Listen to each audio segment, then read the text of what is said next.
Agama Kristen mungkin agama yang paling sering dihina di Indonesia. Bukan hanya dihina, mereka juga bahkan dilarang ibadah di beberapa daerah. Dan karena terlalu seringnya ditekan itulah umat Kristen kemungkinan besar menjadi apatis. Ntar kalau dilaporin kita kena masalah lagi. Begitu pikir mereka. Ya mereka nggak salah sih. Banyak kasus di mana umat Kristen selalu menjadi pihak yang dikorbankan. Kasus Ahok mungkin jadi salah satu contoh di mana dia divonis karena kasus penistaan agama. Dan ini membekas sekali di hati umat Kristen di Indonesia. Apalagi setiap hari Minggu, pendeta mereka selalu menekankan di dalam khotbahnya, kasihilah musuhmu, kasihilah musuhmu. Sehingga umat Kristen akhirnya lama-lama menjadi orang yang nerimo. Cuman dihina, toh masih bisa cari makan dan gak mati kalau cuman dihina doang. Begitu mungkin pikiran sebagian besar dari mereka. Konsep keikhlasan umat Kristen Indonesia terhadap hinaan kepada mereka inilah yang mengagumkan buat saya. Hinaan terhadap agama bukan lagi sesuatu yang penting. Yang penting adalah prestasi di dalam hidup di dunia. Persis seperti apa yang mereka yakini. Kalau pipi kananmu ditampar, berikanlah pipi kirimu. Bukan saya mengunggulkan agama Kristen itu lebih tinggi dari agama lain. Tetapi setidaknya konsep itu bisa kita pelajari supaya kita tidak terlalu reaktif atau bereaksi berlebihan ketika ada orang yang menghina agama kita. Karena ketika yang dihina itu reaktif, maka akan muncul hinaan-hinaan lainnya. Karena pasti si penghina itu senang ada reaksi balik dari mereka yang dihina. Coba kalau kita cuek, yang menghina juga lama-lama bosen. Karena pasti nggak ada reaksi apa-apa. Inilah yang terjadi di banyak negara maju. Ketika hinaan terhadap agama bukan lagi sesuatu yang dianggap serius. Mereka itu lebih tertekan kalau belum dapat kerjaan, tidak diakui oleh sekitar, atau belum dapat pasangan. Masalah agama itu urusan pribadi dengan Tuhan, gak usahlah diumbar-umbar di media sosial. Dan karena itulah mereka akhirnya bisa berlomba-lomba di dalam teknologi, saling berkompetisi siapa yang duluan bisa ke Mars, saling sikut-menyikut di arena balap yang prestisius, juga saling mencari kejayaan di bidang ilmu pengetahuan. Itulah kenapa mereka lebih maju dari kita di Indonesia dalam segala bidang kecuali bidang agama. Bidang yang sangat kita kuasai mulai dari neraka paling bawah sampai berapa jumlah bidadari di surga kita sangat tahu detailnya. Meski takut disuruh berangkat duluan ke sana. Kami memang diciptakan untuk menjadi jihadis bahasa agamanya. Tapi bahasa umumnya menjadi teroris untuk menteror seluruh umat manusia yang membenci Islam atau menjadi musuh Islam. Sebetulnya itu. Sehingga cara membunuh dengan cara apapun kami pelajari. Itu. Nah, kenapa seperti itu? Apa yang membuat ini penting sekali, Mas? Apa yang membuat kami melakukan pengeboman? Ini nanti ada hubungannya dengan peristiwa yang terakhir yang kita prihatin, yaitu pembunuhan yang terjadi di India. Bom yang kami ledakkan untuk menyerang Duta Besar Filipina Agustus tahun 2000 itu karena peperangan kami bersama Mujahidin Moro melawan pemerintah Filipina. Jadi ada ini efek balik ya? Efek balik, korelasi.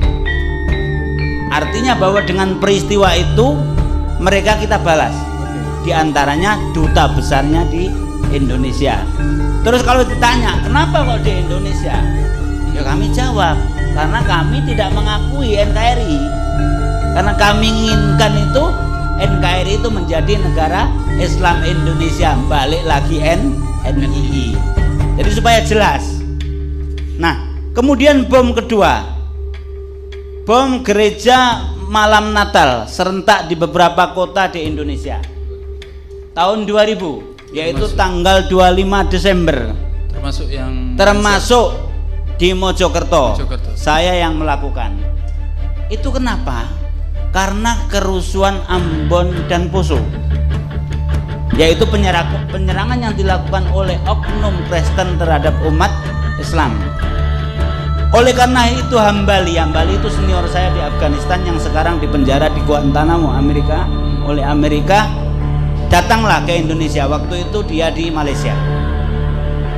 Dia ngajak kami, dia pertama mengatakan kalau orang Kristen bisa menyerang umat Islam ketika hari raya Idul Fitri, kenapa kita nggak bisa memberi peringatan mereka ketika mereka Natalan? Oke. Nah, itu yang kedua. Yang ketiga, bom atrium Senen.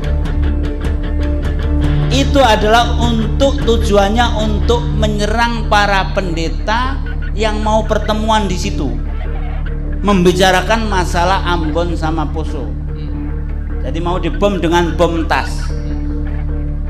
Nah, pelakunya ini orang Malaysia, masih pakai jam Malaysia, lebih cepat 1 jam dari yang dijadwal. Jadi sampai ke Indonesia jamnya belum diputar. Sampai nyetel bomnya pun belum diputar. Seharusnya bom 1 jam kemudian meledaknya sudah 1 jam kemudian ketika dibawa. Kemudian bom Bali, bom yang keempat berarti. Ini adalah untuk membalas pasca runtuhnya WTC, Amerika menyerang Afghanistan, orang sipil pun kena, kami ada hubungannya dengan Afghanistan, maka kita seranglah orang-orang bule di Bali, karena banyaknya orang bule adalah di Bali. Itu. Oke Mas, saya Ya. punya satu pertanyaan. Jika yang terjadi selama ini itu adalah kebanyakan respon, menurut jenengan kita patut khawatir nggak dengan apa yang terjadi di India saat ini dan bisa terrespon dengan pola yang sama ya, direspon di Indonesia? Ya bisa jadi, cuma kita berharap tidak. Karena begini, kesadaran saya sebagai pelaku bom Bali cukup untuk membuat kawan-kawan yang gemar untuk melakukan pembalasan ini sadar. Jadi perlu diketahui bahwa alumni Afghanistan sama Filipina, teman-teman kami dalam Jamaah Islamiyah itu tidak kurang dari 400 orang. Yang terlibat pengeboman baru 20 orang. Berarti ada 380 orang itu alhamdulillah sampai sekarang tidak ada yang terlibat. Mudah-mudahan nggak terlibat lagi dengan aksi-aksi seperti itu. Makanya setiap ada sesuatu kejadian yang bernuansa sara, itu terutama terhadap Islam, saya paling ngeri. Karena jangan-jangan nanti pemikiran kawan-kawan itu begitu ada kejadian seperti ini langsung akan membalas. Itu. Nah itu, jadi patut kita khawatirkan, tetapi kita terutama tokoh masyarakat, semua lapisan masyarakat, semua pihak ini harus berusaha supaya kejadian seperti India ini tidak terjadi lagi. tidak dibalas di sini. Bukan maksudnya begini. Kejadian yang seperti itu jangan terulang lagi. Kemudian jangan sampai kita membalas, karena nggak ada gunanya. Beberapa tahun yang lalu ketika kejadian Rohingya, itu kan ada kawan-kawan teroris Indonesia yang membalas, tapi bukan Jamaah Islamiyah. Ngebom ke Dubes Myanmar, tapi pakai bom lontong. Jadi istilah bom lontong ini begini, ketika dia di Ambon, itu kan kami itu membuat granat buatan untuk menyerang umat Kristen. Granat buatan ini ya seperti lontong.